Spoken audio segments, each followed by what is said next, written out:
ወጣት ምን አለቻሉ እስከ 3 ሚሊዮን ብር ነው ልብሴ ኤርቃኗን ፓንት ነውና የሆነ ስስ ነገር ነው ወንፊት ነገር ነው ያደረገችው 3 ሚሊዮን ብር የ3 ብር ፓንት ጋር እንዴት ይሄዳል ብለው ያላገጡባት አይቻለው። የሴትዮዋን በስተጀርባ ያለው የመንፈሳዊ እንቅስቃሴዋን በደንብ ማወቅ ይቻላል። ሴትዮዋ በጣም ከባድ መንፈስ ያለባት ሴትዮ ነች። ኢየሱስ ክርስቶስን ልሸልማችሁ ይህን ነገር ስጦታ እንድትቀበሉ እፈልጋለሁ ካከበራችሁት ያከብራችኋል ብላ በፈጠረችው ነገር አዶናይም ሄዶ ማርያም ብሎ እንደውም እኮ ትንሽ የሃይማኖት መልክ እንዲኖር ተደረገ። አቀዘቀዘው ነገሩ ተመስገን ነው። እነዚህ አሁን ስለ ኢትዮጵያ ቲክቶክ ስለምናወራ ከነዚህ ምንድን ነው የወሰዱት? እነዚህ አሁን ያልካቸው አደገኛ ተጠቃሚ ናቸው፣ ፖፑሊስት ናቸው። በተረፈ ደግሞ የሚስጥር ማህበርተኛ መልእክተኛ ያልነዋል።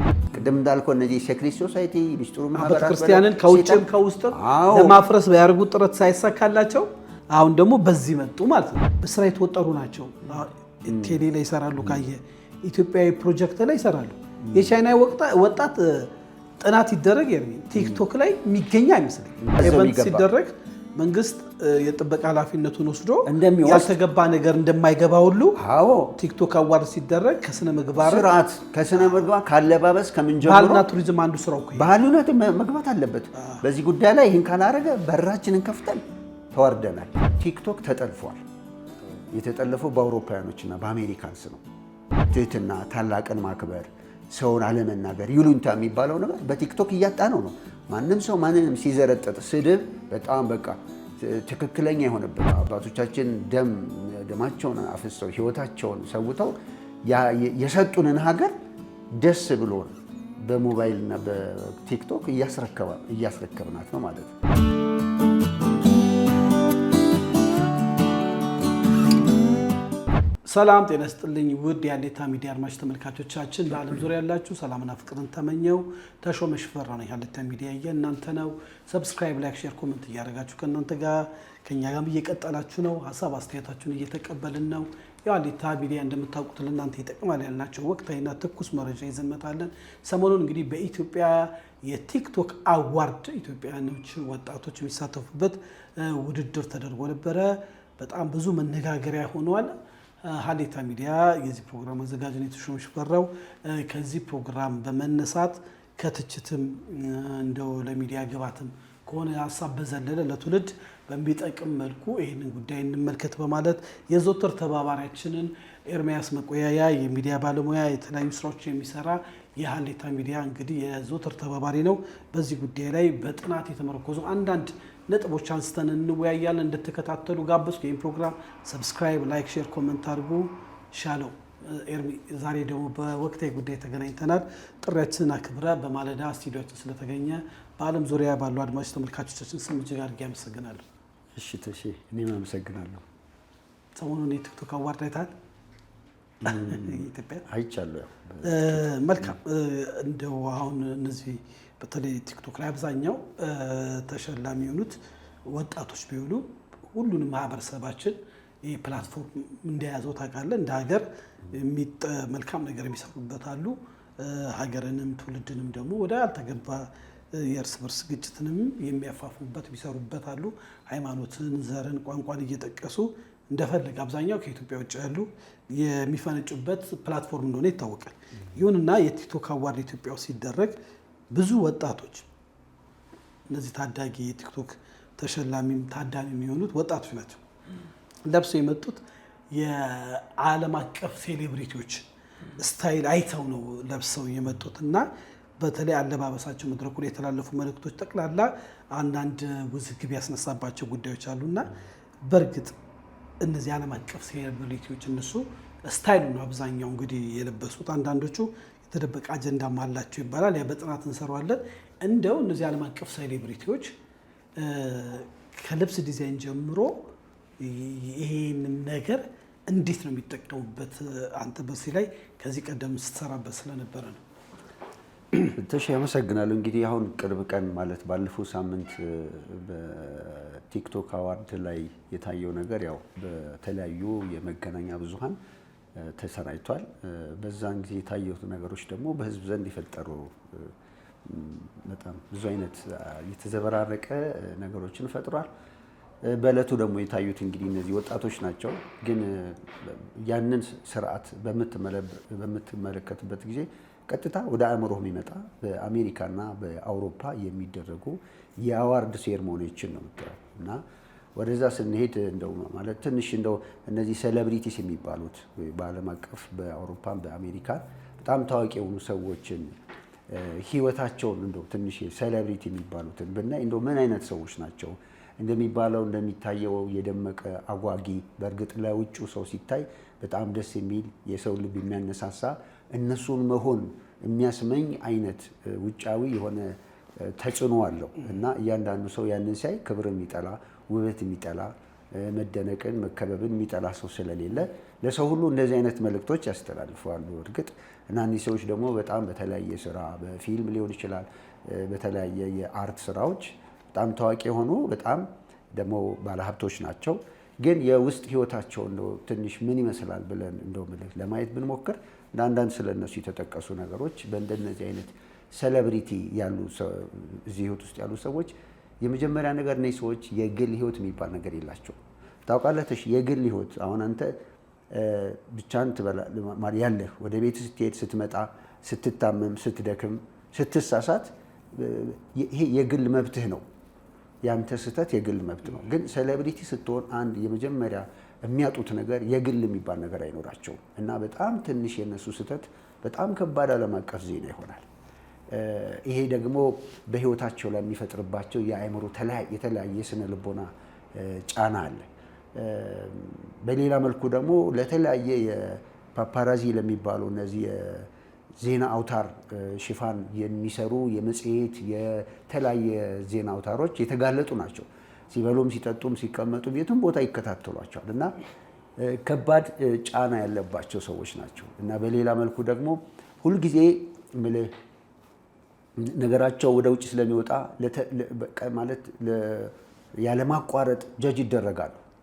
ከተመልካች የሚጠላቸው ሰው ያለማቋረጥ ነው ኮሜንት የሚያደርጋቸው እና እነዚህ ሰዎች ለዚህ የተጋለጡ ናቸው። ስለ ልቦናቸው ላይ ይሄ ሁሉ ጫና ነው የሚፈጥርባቸው እና ሌላው ደግሞ የሚገርምህ ፊዚካሊ የራሳቸው እዛ ሲቀርቡ ያላቸው ነገር በሜካፕ የተሸፈነ ነው እና አርቲፊሻል ነው። እዛ የሚያዩት የውሸት ውበት ነው። እነሱነታቸውን አይደለም የሚገልጸው እና ያን ለማድረግ ብዙዎቹ ሳይሆን 99% ማለት ትችላለህ በጥናትም እንደተደገፈው የፕላስቲክ ሰርጀሪ የሚወስዱ ናቸው ለውበታቸው፣ ለአፍንጫቸው እና ይሄ ተፈጥሯቸውን እንዲጠሉት በራሳቸው እንዳይተማመን እየተደረጉ ናቸው። አለባበሳቸውን ለምሳሌ ብትመለከት የሚያደርጉት ጫማ የሚሄዱበት ነገር ቸግሯቸው ሳይሆን ካምፓኒዎች ወደ እነሱ ለማስታወቂያ ለመስራት በጣም ነው የሚያስጨንቋቸው። ስትረስ አለባቸው። ለተለያዩ ካምፓኒዎች የገንዘብ የተለያየ ውል የተጋለጡ ናቸው እና ይሄ ሁሉ ስነ ልቦና የሚፈጥርባቸው ነገር ትልቅ ጫና ያለባት። ከዚህ ጫና ለማምለጥ በአብዛኛው በትልልቅ ድራግ ውስጥ ይገባሉ። በቃ ከዛ ጭንቀት ለማምለጥ ድራጊስቶች ናቸው። እንደገና ደግሞ በዚህ የግብረ ሰዶማውያን ትልልቅ የሆነ ተልእኮ ውስጥ ይጠለፋሉ። እንደሚታወቀው ደግሞ ከዚህም አልፎ በተለይ በአሜሪካን አገር ያለ የዚህ ስውሩ ማህበረሰብ የዓለምን ይሄ የኢንተርቴንመንት የሙዚቃ እና የተለያየ እንደዚህ ሴሌብሪቲዎችን በስውር የሚቆጣጠረው ድርጅት ሰለባ ይሆናሉ እና ብዙዎቹንም ደግሞ በዚህ የተነሳ አሁን ራሳቸውን የሚያጠፉ የተለያየ አካላቸውን የሚጎዱ ብዙ በስነ ልቦና ላይ የሚጨነቁ ሰዎች ናቸው ማለት ነው። እነዚህ አሁን አምረው ደምቀው የሚታዩ ሰዎች ሴሌብሪቲ የምትለው በጣም አደባባይ ነው እንጂ የውስጥ ችግር የውስጥ ትልቅ ተቃርኖ ያለባቸው ናቸው። እጅግ የማያጓጓ ማለት አንድ ተራ ሰው በምድር ላይ ያለውን መብት የሌላቸው፣ ነፃነት የሌላቸው፣ ደስታ የሌላቸው፣ ሰላም የሌላቸው በዛ ላይ ደግሞ ሁሉም ትልልቅ ያንን ሁልጊዜ ፐርፌክት ሆኖ ለመታየት የሚጨነቁ በሰው ላይ ሁልጊዜ አዲክሽን ገባ በቃ ለመደነቅ እንደ ማሳያ ማይክልን ማንሳት አንችልም። ማይክል የፊት ገጽታውን አስለወጠ። ሰዎች ሲዘፍኑለት ማይክል ታውቃለህ፣ ዓለም ላይ ከመጡ ጥቂት ሰዎች ነው። ሲዘፈን ሰዎች ፌንት አድርገው በሆስፒታል በአምፑላንስ ይወሰዳሉ። ፋይናሊ ግን ማይክል 150 ዓመት እኖራለሁ ያለ ሰው 50 ዓመት አካባቢ ብቻዬን ቀረው ሴጣን እያሳደደኝ ነው ብሎ ሞተ። ሴሌብሪቲዎች በሙሉ እንደዛ ይሆናሉ ማለት አይደለም። በጥሩም ስነ ምግባር የሚሄድ ደግሞ ሴሌብሪቲ አለ።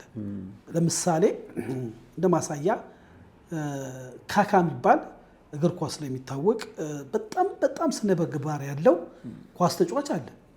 በጣም ፊዚካሉ ጥሩ ነው፣ ስነ ምግባሩ ጥሩ ነው፣ የሚያደርገው ነገር ጥሩ ነው እና በጣም ያሳቀኝ ባለቤቱ በቃ ምንም ስህተት አልሰራም፣ ምንም ስህተት የሚሰራ ሰው አይደለም ብላ ፍቺ ያቀረበችለት ብሎ ዓለም ላይ መነጋገሪያ የሆነ ነው። ሴሌብሪቲዎች በሙሉ እንደዛ ናቸው ሳይሆን አብዛኛው እንዳልከው በውስጣዊ ተቃርኖ ውስጥ ያሉ ናቸውና ወደ ኢትዮጵያኖች ስንመጣ እነዚህ አሁን ስለ ኢትዮጵያ ቲክቶክ ስለምናወራ ከነዚህ ምንድን ነው የወሰዱት? እነዚህ አሁን ያልካቸው አደገኛ ተጠቃሚ ናቸው፣ ፖፑሊስት ናቸው። በተረፈ ደግሞ የሚስጥር ማህበርተኛ መልእክተኛ ያሉ አሉና እዚህ ኢትዮጵያ ውስጥ አሁን በተደረገው የቲክቶክ ላይ አንዳንድ ጭላንጭል ታይቷል። ያርቢ ታዝበ ከሆነ ለምሳሌ አንድ ወጣት ይቅርታ ቢጠይቅም ለብሶ የመጣው አለባበስ የሴት እህቶቻችን አለባበስ ሆኖ ከዘራ ስላጣው ብሎ የሴት ቦርሳ በእንደዚህ አድርጌ ብሎ ይሄንን አስቤው አይደለም ብሎ ይቅርታ ጠይቋል። ይቅርታው እንደ ይቅርታ እንጠቀምና ህጻናቶች በጣም ይከተሉታል። ዓለም ላይ የዞረ የራሱን ተጽዕኖ ያደረገ ነው። ለዚህም ነው ያሸነፈውና አንዱ ደግሞ ቀይ ጋውን ለብሶ ሴቶች ሲጠቁ ስለ ክብረ ንጽህናቸው ስለምን ለመከራከር ነውና እንደውም ለጋውኑን ለጨረታ አቀርቧል ያለ አወዛጋቢ የሆነና በትውልድ በሰዎች መሃል ሁለት ተቃርኖ የፈጠረ ሐሳብ አለና ከዓለም አቀፍ ሴሌብሪቲዎችን አወርተናል። ኢትዮጵያኖች ላይ ያመጣውን ጥላ እንዴት ታዘብከው? እንግዲህ ማንም እንደሚያውቀው መልህ ቲክቶክ አፕሊኬሽኑ ይሄ ፎርማት ባለቤቱ ቻይና ማለት በቻይና ነው የሚተዳደረው። ግን ምንድነው መሰለ ቲክቶክ ተጠልፏል። የተጠለፈው በአውሮፓውያኖች እና በአሜሪካንስ ነው እና ነጮች ደግሞ እኛንን ቀድመን ማናስብ እንጂ ቀድመው ነው የሚያስቡት እና ቲክቶክ አሁን ለነሱ በጣም ስሙዝ ዋር ይሄ ለስላሳ ጦርነት ፎርማት ፕሌት ሆኖላቸዋል።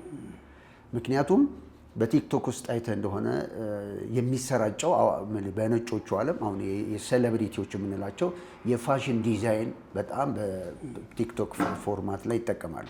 ቅድም ስታነሳልኝ እንደነበረው በቲክቶክ ላይ ማነው በአሜሪካን ሀገር በጣም ታዋቂ የሆነች ከመናፍስቱ አሰራር ጋር ስሟንም ባንጠራው ምናልባት ለእንትን ተብሎ የእሷ የፋሽን ዲዛይን ትርኢት ሾው በጣም ነው በቲክቶክ የሚታየው። ዘፋኞች፣ የተለያዩ ኢንፍሉዌንሻል የሆኑ ሰዎች በአሜሪካና በአውሮፓ ያሉ ሰዎች ሴሌብሪቲውንም ጭምር ቲክቶክን በጣም ነው የሚጠቀሙበት። አይተህ እንደሆነ በጣም ግልጽ እኮ የተፈበረከው ወይም ደግሞ ባለቤቷ ቻይና ነች። በቲክቶክ ውስጥ የቻይና ተጽዕኖ ኢትዮጵያ ውስጥ በየትኛውም አፍሪካ ሀገር ማየት ትችላለህ ብዬ ብጠይቅ መልስ ግልጽ እንደሚሆን ነው የማስበው። ቻይና ተጽዕኖ አለ። ለምሳሌ በመንገዳችን ላይ በትልቅ ፕሮጀክቶቹ ላይ የቻይና ወጣቶች አንዴ ነው ቦሌ ሚካኤል አካባቢ ይኖራሉ እና በእውነት ነው እድሜዋ 18 ዓመት ብትሆን ቻይናዊ ናት። መታ ምግብ ገዝታ የምትበላውን አላተ ሾፕ አላቸው ይዛ ወደ አፓርታማ ወጣ ትበላለች። ለኔክስት ዴይ ደግሞ የምትሰራው ነገር ትጽፋለች። በስራ የተወጠሩ ናቸው። ቴሌ ላይ ይሰራሉ፣ ካየ ኢትዮጵያዊ ፕሮጀክት ላይ ይሰራሉ። የቻይና ወጣት ጥናት ይደረግ ቲክቶክ ላይ የሚገኝ አይመስለኝ። አንድ ወዳጃችንም ሲያየው ከስመ ኮሪያ ላይ በተለያየ ዓለም ቲክቶክ ሪጀክትም ተደርጓል። የራሳቸው ብዙ ፕላትፎርም አለ እና እስቲ ወደዚህ ወደ ዋናው ሀሳብ እንድንመጣ ወደ ሌላ ወደ ዓለሙ ላይ እየመጣብኝ። አዎ ምንድነው የቲክቶክ ፕላትፎርም በነጮቹ ተጠልፏል ብለን ስንል ባህላቸውን፣ ስታይላቸውን አሁን ወጣቶቻችን ያየውን አለባበስ ከቻይና አይደለም የቀዱት። የአሜሪካን ሴሌብሪቲዎች፣ የአውሮፓ ሴሌብሪቲዎች ቲክቶክን ተጠቅመው በወጣቱ ላይ ይሄንን ገባ የነሱን ቅድም እንደተነጋገርነው ውስጣቸው ህይወታቸው ሌላ ነው፣ ግን ውጫዊ ነገራቸውን ተጽዕኖ በማድረግ ቲክቶክን ተጠቅመዋል እና ቲክቶክ ደግሞ ጥሩ ሳይድ ይኖረዋል። ነገር ግን አንዱ በጣም የቲክቶክ ችግር ማለት እንደው መጥፎ ነገሩ ብለስትል በተከታታይ ስክሮል እንድታደርገው ከአንዱ እንትን ወደ አንዱ ትርኢት ቶሎ እንድትሄድ እንደው ምንድነው የሚሉት ኖሪድ ማለት አለማንበብን የሚያበረታታ ክሪቲካሊ አለማሰብን የሚያበረታታ እና በቀላሉ አይምሮን የሚያስደስት ነገር ነው። በቀላሉ ደስታን ታገኝበታለህ ከምታየው ነገር እና የዚህ ፎርማት የዚህ ፕሌት የቲክቶክ ምልህ ተጽዕኖ ምንድነው? በዚህ ነገር ውስጥ ሰዎችን አዲክት አድርጓል። ብዙ ሰዎች ማህበራዊ ግንኙነትን፣ የቤተሰብ ግንኙነትን አዲክሽን ውስጥ ከቶናል እና ይሄ አዲክሽን ያመጣውን ተጽዕኖ ምልህ ብንመለከት በጣም ከባድ ነው። ለምሳሌ ምልህ ከባህል አንጻር አሁን በቲክቶክ ውስጥ የሚተላለፈው እንዳልኩ ዘፋኞች ስታይላቸውን፣ ባህላቸውን የነሱን የትኛውንም ድርጊት በዛ ውስጥ ነው የሚያስተላልፉልህ። አሁን ባለው ትውልድና በዚህ በቲክቶክ ይህንን በሚያስተላልፉ የአውሮፓውም የነጮቹ መካከል እንደ ድልድይ ሆኗል። አለባበሳቸውን፣ ስታይላቸውን ለምሳሌ ወደ ኢትዮጵያ ስትመጣ የኢትዮጵያኖች የራሳችን ባህል አለን። ትህትና፣ ታላቅን ማክበር፣ ሰውን አለመናገር፣ ይሉኝታ የሚባለው ነገር በቲክቶክ እያጣ ነው። ማንም ሰው ማንንም ሲዘረጠጥ ስድብ በጣም በቃ ትክክለኛ የሆነበት አንድን ሰው ስብዕናውን ክብሩን እምልህ እንደፈለግ ስትዘረጥጠው ትክክል የሆነበትን ነገር አስቀምጧል እና ይሄ ከባህል አንጻር ከግብረ ገብ አንጻር ያለንን በአገራዊ ባህላዊ እሴቶች እጅግ አድርጎ እየሸረሸረ ያለ ከባድ ነገር ነው እና ይሄንን ስታይ በጥልቀት ስታይ እና አሁን የተፈጠረውን ሰሞኑን የተፈጠረውን ነገር ስታይ እነዚህ ወጣቶች እንግዲህ የዛ ተጽዕኖ ሰለባ ናቸው ማለት ነው። ማሳያ ናቸው፣ ሰለባ ናቸው። አየህ፣ ሰለባ ናቸው። ምክንያቱም ነጮቹ በዛ ውስጥ ባህላቸውን ያለውን ነገር በእነሱ ላይ በማድረግ ቲክቶክ ምንድን ነው ብዬ አልጠየቅም፣ እየፈጠረ ያለውን ነገር እና በሀገራችን ደረጃ እንግዲህ ተሸለሙ የተባሉትን ሰዎች እዛ ውስጥ ደረጃ የተሰጣቸውን ኮንቴንቱን ውስጡ ያለውን ነገር ስትመለከት አንዳንድ እኮ አስደንጋጭ ነው። ይህንን ለመተቸት ሳይሆን በጣም ያሳዝናል። ምን እየሰራን ነው? በራችንን ወለል አድርገን ከፍተን በቀጥታ በቅኝ ለመገዛት ኦልሬዲ እንደ ኢትዮጵያ አባቶቻችን ደማቸውን አፍሰው ሕይወታቸውን ሰውተው የሰጡንን ሀገር ደስ ብሎን በሞባይልና በቲክቶክ እያስረከብናት ነው ማለት ነው። ለዚህ ደግሞ ትልቁ ማሳያ አሁን እየተፈጠረ ያለው ነገር ተጽዕኖ እያመጣ ያለው ነገር እጅግ በጣም ማሳያ እንዲሆነን ለሰው ግልጽ ለማድረግ ወደኛው ጉዳይ ብንገባ ደስ ይለኛል። ለምሳሌ መነጋገሪያ ከሆነው አንድ ወጣት ናት ርቃኗን ኦልሞስት ርቃኗን ለብሳ ወጥታ በኢትዮጵያ ሕግ በእንዲህ አይነት ፕሮግራም ላይ እንደዚህ ለብሶ መገኘት ቅጣት የሚያስከትላል ቢል እንዳለ ሆኖ እቺ ወጣት ምን አለች አሉ እስከ 3 ሚሊዮን ብር ነው ልብሴ እርቃኗን ፓንት ነው እና የሆነ ስስ ነገር ነው ወንፊት ነገር ነው ያደረገችው 3 ሚሊዮን ብር የ3 ብር ፓንት ጋር እንዴት ይሄዳል ብለው እያላገጡባት አይቻለው እና ደግሞ ቤተሰቦቼ በጣም አድንቆታል ብላለች። እና ቤተሰብስ ምን እያደረገ ነው? መቼም እነዚህ ወጣቶች የምናያቸው ያለ ቤተሰብ የተፈጠረ የለም። ሀይ ቤተሰብ ማለት ወላጅ ብቻ አይደለም፣ እንደ ማህበረሰብ ሀይስ የሚላቸው የለም ወይ? ቅድም ደግሞ አንተ ለምን እየዘለልኩ እንደሆነ አልገባኝም። የነዚህ የሚስጥረኛ አሰራር የክፉ አሰራር በረቀቀ መንገድ ስታይሉን ነገሮችን በጣም ብዙ ወጣቶች ላይ እየተሰራጨ ነው። እኛ ልናቀርብ የፈለግነው አሁን የለውን ኢቨንቱ ብቻ አይደለም። ከኢቨንቱ በስተጀርባ ትውልዱ ላይ ያመጣውን ቅድም ለሀገራችንን አባቶቻችን የሰጡንን ሀገር በገዛ ፈቃዳችን በስልክ እያስረከብን ነው ብላል እና እንደው ከዚች ልጅ በመነሳት ፐርሰናል ልጅቷ ላይ ብቻ ሳይሆን የተለበሱት አለባበስ ምን ያንጸባርቃሉ የሚሉ ላይ ትንሽ እንደው ማስገንዘቢያ የምሰጠው ቆንጆ ጥያቄ ነው ተሼ። ቅድም እንግዲህ እንደተነጋገርነው አንዱ የቲክቶክ ፕላትፎርም የፋሽን ዲዛይን ነው የሚተላለፍበት እና በሌላ ጊዜ ምናልባት ስለ ቲክቶክ ብዙ ነገር ልናወራ እንችላለን። አልጎሪዝሙ ምንም ደግሞ የቲክቶክ አደረጃጀት አሰራሩ ተሾመ ምን እያየ ነው? ትከፍተዋለህ እንጂ ከበስተጀርባ ትልቅ ኦርጋናይዜሽን አለ። ምንድነው የሚፈልገው? ምን አየ? ኮሜንት ምን ሰጠ? የትኛውን ደግሞ አለፈው ብሎ የሚከታተልህ። ስለዚህ አንድ ሰው ቲክቶክ ላይ ቁጭ ብሎ የራሱን ሀሳብ ሲያስተላልፍ ማለት ከበስተጀርባው ካምፓኒው ይረዳዋል ማለት ነው። የእሱን ሀሳብ የሚቀበሉ የሚከተሉ ሰዎችን ያለማቋረጥ ነው ወደ ሰው የሚያጎርፍለት እና የፋሽን አንዱ እንግዲህ የፋሽን ዲዛይን ፕላትፎርምም የዲዛይነሮቹ ይሄን ፕላትፎርም ይጠቀማሉ። ስለዚህ አንዱ በቲክቶክ የሚተላለፈው ተጽዕኖ እያመጣ ያለው ፋሽን ዲዛይንን በተመለከተ ነው። ከፋሽኑ በተጀርባ ምን እየሰራ ነው? አዎ ልነግርህ ነው። ፋሽን ዲዛይን ላይ ደግሞ አይተህ ከሆነ የአሜሪካን ትልልቅ ፋሽን ዲዛይኖች እጅግ የሚያስደነግጡ አለባበሶች ኦፊሻል የሚወጡበት ነው።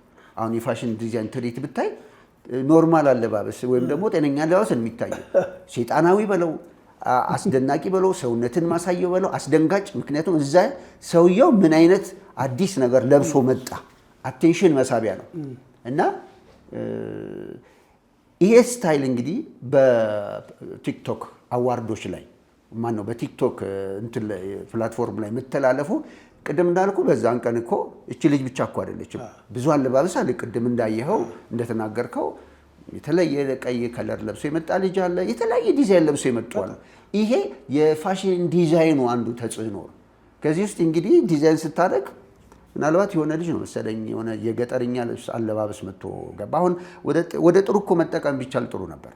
ያንን ፕላትፎርም ባህልህን ለማስተዋወቅ አለባበስ ኢትዮጵያ 85 አይነት ባህል አለባበስ ያላት ሀገር ነች። ይሄን ማስተዋወቅ የምንችልበት ተጽዕኖ ማድረግ እኮ እንችል ነበር። ግን ቲክቶክ የሚያደርገው አንደኛው ምንድነው መሰለህ የራስህን ባህል እንድታፍርበት እንድትተው ካልቸርን እንድትጥል ነው የሚያደርግ። ምክንያቱም አይሰራም በዛ አቅጣጫ። እዚህ ጋር ስለዚህ አዎ ለምሳሌ ወደ ነጥቡ እንድመጣልኝ ስለምፈልግ ነው።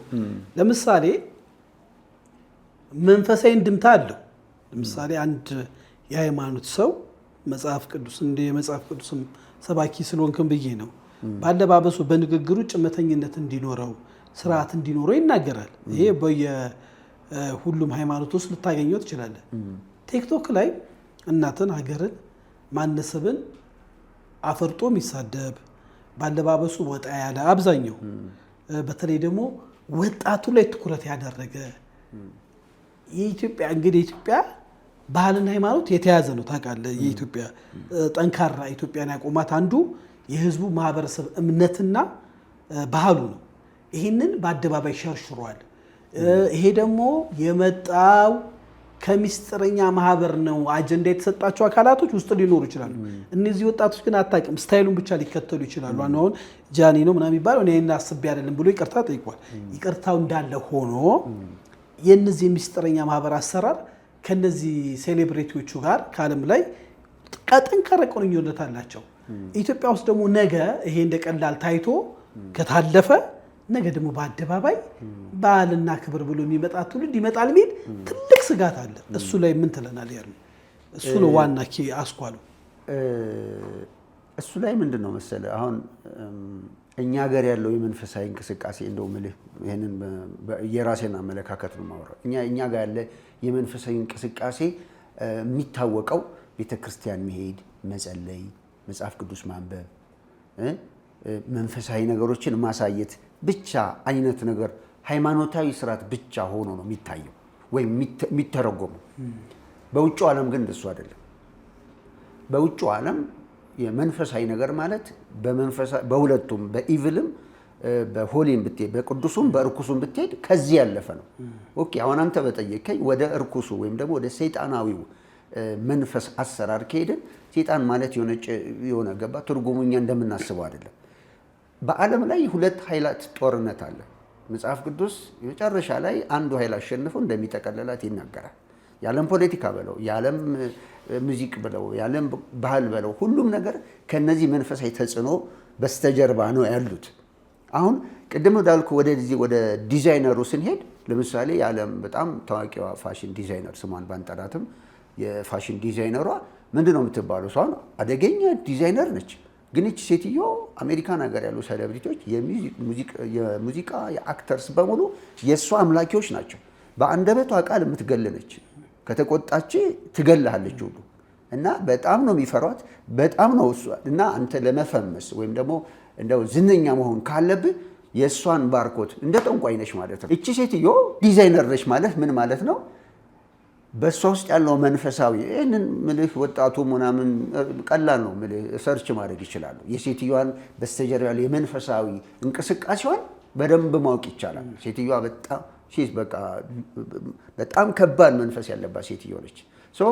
አንድ ዲዛይነር ነች ተብሎ ሲባል የፋሽን ዲዛይነር ስትሆን ከመንፈሱ ጋር ቁርኝት አላት ማለት ነው። ሰይጣን ስለሚወዳት አይደለም። በነገራችን ላይ ሰይጣን ለማንም ነፃ ስጦታ የለውም። ሰይጣን በተፈጥሮ ጥላቻ ስለሆነ መጨረሻ ታርጌቱ ደግሞ የሰው ልጅ ለዘላለም ሲኦል መክተት ስለሆነ ማንንም በዚህ ምድር ላይ ፈቃዱን ተጠቅሞ ወደ እሱ ሀሳብና ፈቃድ ማስገባት ነው አሰራሩ። ስለዚህ ይሄ የሴሌብሪቲስ አለባበስ ከበስተጀርባው የመናፍስት አሰራር እንዳለው ምንም ጥያቄ እንደነገርኩ ነው። ይሄ ከሃይማኖታዊ ስርዓት ስለሚያልፍ እንቅስቃሴያቸው ወደፊት አይተው ነው የሚሰሩት። ስለዚህ የዚህ መንፈስ ወለል ብሎ ቲክቶክን ተጠቅሞ በሩን ተጠቅሞ አዋርድን ተጠቅሞ ወጣቶች ደግሞ ከዚህ ያለፈ ሊያስቡ አይችሉም። ተጽዕኖ በተደረጉበት ለእነሱ ደስታ ነው ለእነሱ የሚታይ። አሁን የዚህ ጉዳይ ባለቤት መሆን ያለባቸው እነማን ናቸው? ይህንን ማየት አለባቸው። ይህን ማሰብ ያለባቸው እነማን ናቸው የሚለው ጥያቄ ነው። እንግዲህ እሱን ነው ቀጥሎ እንድትመልስልኝ። እንደ ማህበረሰብ ይህንን ያው እንግዲህ ወጣቶቻችን ተጽዕኖ ፈጠሩበት። አንዳንዶቹ በጣም ኢኮኖሚካል ነገር ይሰሩበታል፣ ፕሮሞሽን ይሰሩበታል። ያው በእነሱም ስታይል የተንደላቀቀ ላይፍ እየኖሩ ነው። የሚገርም ትልልቅ ሰዎችም የእነሱን ይመኛሉ። አንተን አይመለከትም እንጂ አንድ ታዋቂ ዘፋኝ ነው ሲተች አይቼ ነው። ዳዊት መለሰ ይባላል።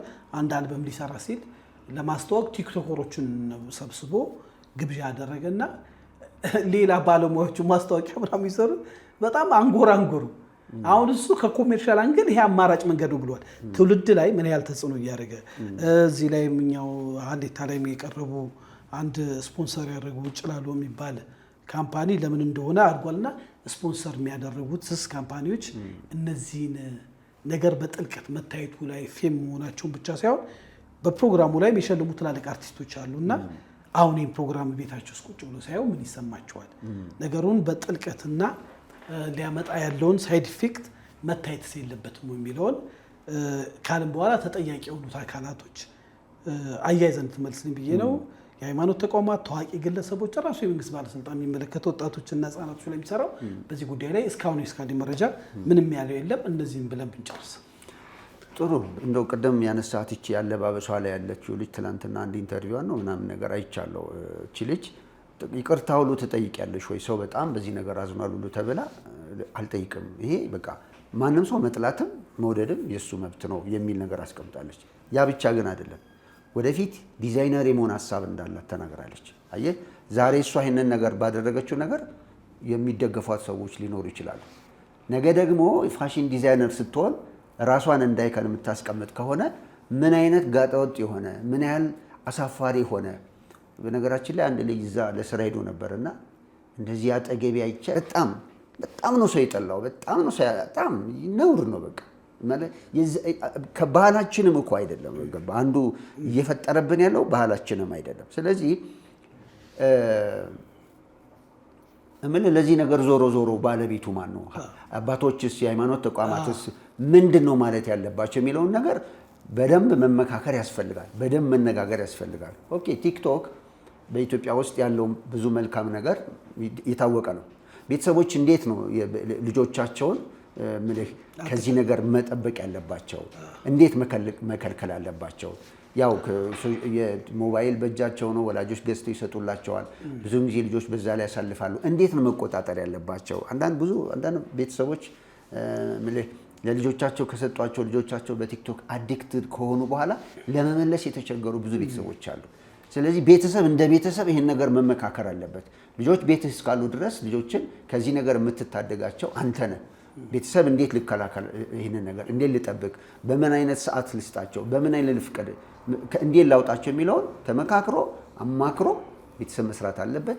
እንደ ማህበረሰብ ደግሞ የቤተ ክርስቲያን መሪዎች፣ አባቶች ይህን ነገር ማየት አለባቸው። ትውልዱ ዛሬ ከተከፈተ ዛሬ ዝም ከተባለ ነገ ኦልሬዲ ብዙ ነገር ነው ልናጣ የምንችለው። ምክንያቱም በዛ ውስጥ የሚተላለፍ በጣም ብዙ ነውርም ስላለበት ማለት ነው። ወደ መንግስትም ስንመጣ መንግስት ለምንድን ነው የራሱን የሀገር ውስጥ ቲክቶክ አፕሊኬሽን ለምን አያሰራም? ኮንትሮል ሊያደርገው የሚችለው እኛ ብዙ የአይቲ ባለሙያዎች አሉን። መንግስት ለምንድን ነው ስንት ነገር አባይን ገድበን የለም። ስለዚህ ኦኬ እንግዲህ ከዘመኑ ጋር አብረን መሄድ ካለብን መንግስትም የራሱን የአይቲ ባለሙያዎች የራሱን አፕሊኬሽን ቲክቶክ አፕሊኬሽን ኢትዮጵያን ቲክቶክ አፕሊኬሽን ኮንትሮል ሊያደርገው የሚችል ቅድም አሁን አንድ ወንድማችን ሲያወራ ነው በኮሪያ ሀገር አሁን የኮሪያ መንግስት ቲክቶክን ማንም ዞር ብሎ ያዋለ በቃ የራሳቸው አላቸው። ይሄ በቻይና ሀገር እኮ የራሳቸው እንደሆነ እዚህ ላይ አንድ ነገር ትዝ አለኝ። ባለፈው አንድ የሆነ እንደዚህ የሚተላለፍ ነገር ነበር። በቻይና ውስጥ ያሉ ተማሪዎች በትምህርት ቤቶቻቸው ላይ ያሉ አስተማሪዎች እና ትምህርት ቤቱም እንደሚያደርግ ታውቃለህ፣ ወላጆቻቸው የሚሰሩትን ስራ ለምሳሌ መካኒክ ሊሆን ይችላል፣ ግንበኛ ሊሆን ይችላል። የወላጆቻቸውን የስራ ድካም ዶክመንተሪ ይሰራል። እንዴት ወላጆቻቸው ቀኑን ሙሉ ሲደክሙ እንደሚሉ ይሰራና ያንን ቪዲዮ ልጆች ክላስ ውስጥ እንዲያዩ ይደረጋሉ። ታውቃለህ፣ በእንባ ነው የሚያዩት። ለካ አባቴ እንደዚህ ደክሞ ነው እንደዚህ አይነት ድካም ውስጥ ነው ዋጋ ከፍሎ ነው እኔን የሚያስተምረኝ። ይሄ ምን ያደርጋቸዋል? ልጆቹ ጠንክረው እንዲማሩ ያደርጋቸዋል። አየህ ትውልዱ ላይ እንዴት እንደሚሰሩ። ቻይና በቃ ዓለምን እያሸነፈች የመጣቸው በዚህ ሌላ እኮ አይደል። ይኸውልህ ቲክቶክን ለአውሮፓ ሰጥታ እንዲጠቀሙበት እሱን እኛ በዚህ ነገር ውስጥ ባህላችንን ስንጥል፣ እሷ ግን የራሷ ግን ትውልዷ ላይ የምትሰራበት መንገድ አላት። እንደውም እርግጠኛ መሆኑን አላውቅም እንጂ ቻይና ሆነው አይደለም እንደውም ቲክቶክ የሚጠቀሙ ሌላ ሀገር ሆነው ቲክቶከርስ የሚሆኑት እንጂ በቻይና ጊዜም የለም ህግም ደንቡም ምኑም ብዙ ነገር ነው እነሱ የሚጠቀሙ። ስለዚህ መንግስት በዚህ ጉዳይ ላይ መንቃት አለበት። አለዛ የአውሮፓ መንግስት የሚያስተዳድረው ትውልድ ይዞ ንብረቱን የተወሰደበት መንግስት ነው የሚሆነው። የሃይማኖት ተቋማቶች ሉዝ ያደረጉት ነገ እኮ በቲክቶክ አንድ ጊዜ በቃ ቤተክርስቲያን መሄድ አያስፈልግም የሚል ነገር ቢሰራ አለቀ ደቀቀ።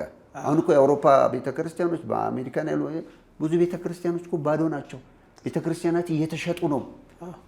መቼ ነው መሸጥ ማለት? ለምን ተሸጡ ብለህ ካልክ ያ ትውልድ የተወሰደበት ጊዜ አለ።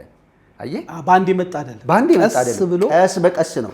ስለዚህ እኛ ጋር ከመጡ ኦልሬዲ በገመድ እየጎተቱ ነው ወደ እነሱ። ቅድም እንዳልከው እነዚህ ሴክሬት ሶሳይቲ ሚስጥሩ ማህበራት ቤተክርስቲያንን ከውጭም ከውስጥም ለማፍረስ ባያደርጉት ጥረት ሳይሳካላቸው አሁን ደግሞ በዚህ መጡ ማለት ነው።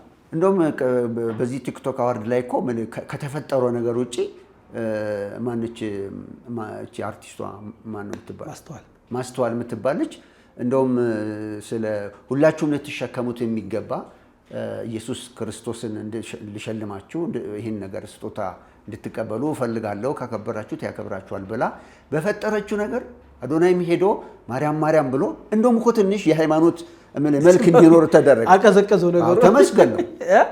ያንን ክፉ ነገር ቢያንስ ወደ ሃይማኖት ክርክር እንዴት ተደረገ ገባ እና ለበጎ ለውጦታል። ለበጎ ለውጦታል እንጂ ነገ አይደለም ቢለው ሌላ ቀን ነው ግን ለበጎ ለበጎ ተለወጠ። አየህ ነገ ግን ይሄን አፈርሶታል ማለት ነው። የክፉን ሐሳብ ልብሱ ላይ ብቻ እንዳንወያይ ያረጋል። ማስተዋሌን አድርጋለች፣ እግዚአብሔር ተጠቅሞባታልና የሃይማኖት አባቶችም ነገር ህዝቡን ሳያጡት በፊት በዚህ ነገር ላይ መሰራት አለባቸው። ምናልባት በትህትና ለመንግስት የምለው የሚቀጥለው እንደዚህ አዋርድ የሚዘጋጅ ከሆነ እንትን መኖር ካልቸርን መጠበቅ ቅድመ ሁኔታ መኖር ማን ይከለክለዋል? በህዝባችን በራሱ ትውልድ ማን ነው ሊያዘው ይገባል። መንግስት የጥበቃ ኃላፊነቱን ወስዶ ያልተገባ ነገር እንደማይገባ ሁሉ ቲክቶክ አዋርድ ሲደረግ ከስነ ምግባር ስርዓት ካለባበስ ከምንጀምሮ ባህልና ቱሪዝም አንዱ ስራው እኮ ባህሉነት መግባት አለበት። በዚህ ጉዳይ ላይ ይህን ካላረገ በራችንን ከፍተን ተዋርደናል። ሌላ አይደለም የሚባለው። የሃይማኖት አባቶች አልኩህ፣ የሃይማኖት አባቶችም እኔ አባቶቻችን ለምን ዝምታቸውን ማለት ለምን ዝምን? ይሄ እኮ ቀጥታ መወገዝ የሚገባው ነው። ሁሉም ተቋማት ወጥተው ነውር ነው በአደባባይ። ምክንያቱም እግዚአብሔርን አክብሯል አላከበረም። አባቶቻችን እኮ የሃይማኖት ተቋማት የእግዚአብሔር ወኪል ናቸው፣ እንደራሴ ናቸው። እግዚአብሔር በዚህ ደስ ብሎታል፣ አዝኗል። ስለዚህ የሃይማኖት ተቋማቶችም ማውገዝ አለባቸው። ነውር የሆነውን ርኩሰት የሆነውን ከየት ነው የመጣው? በነገራችን ላይ እነዚህ ልጆች ላይ ለመፍረድ አይደለም፣ ሳያውቁት በተደረገባቸው የነጮች ተጽዕኖ ስር ወድቀዋል። ያ ማለት ህይወታቸውም ከዚህ በኋላ በዛ ተጽዕኖ ውስጥ ነው የሚወድቀው። ሴሌብሪቲ ማለት ቅድም እንዳወራ ነው በሞትና በህይወት መካከል ያሉ አሻንጉሊት ማለት ናቸው። ህይወታቸው እንኳን የሚያጓጓ አይደለም። ስለዚህ ልጆቻችንን መጠበቅ አለብን። ሁለተኛ ደግሞ መንግስትም ቤተሰብም በዚህ ጉዳይ ላይ መስራት አለበት ብዬ ነው። በጣም እጅግ አድርገን እናመሰግናለን። ውድ የሀሌታ ሚዲያ አድማጭ ተመልካቾቻችን በወቅታዊ በነበረው ሰሞኑን አየሩን በያዘው በዚህ በቲክቶክ በኢትዮጵያን አዋርድ ላይ የተንጸባረቁ ነገሮች መሰረታቸውና ስራቸው ምንድን ነው፣ ሊያስተላልፉት የፈለጉት ምንድን ነው? እንግዲህ ወጣቶቻችን በዚህ ላይ የተሳተፋችሁ ፕሮግራም ያደረጋችሁ ወጣቶች አጀንዳውን እወቁት፣ ተጠንቀቁ። የምታዩት ነገር ሁሉ በሬ ወይ በሬ ገደሉን ሳታይ እንደሚባለው ነገ መውጫ ያጡ ብዙ ወጣቶች እንዳይመጣብን ጥንቃቄ አድርጉ። ቲክቶክ ፕላትፎርምን ለሀገር ግንባታ፣ ለፍቅር፣ እምነትን ለማጠንከር፣ ለመተናነጽ፣ መልካም ነገር ለማንጸባረቅ ይሁን መልካም ነው።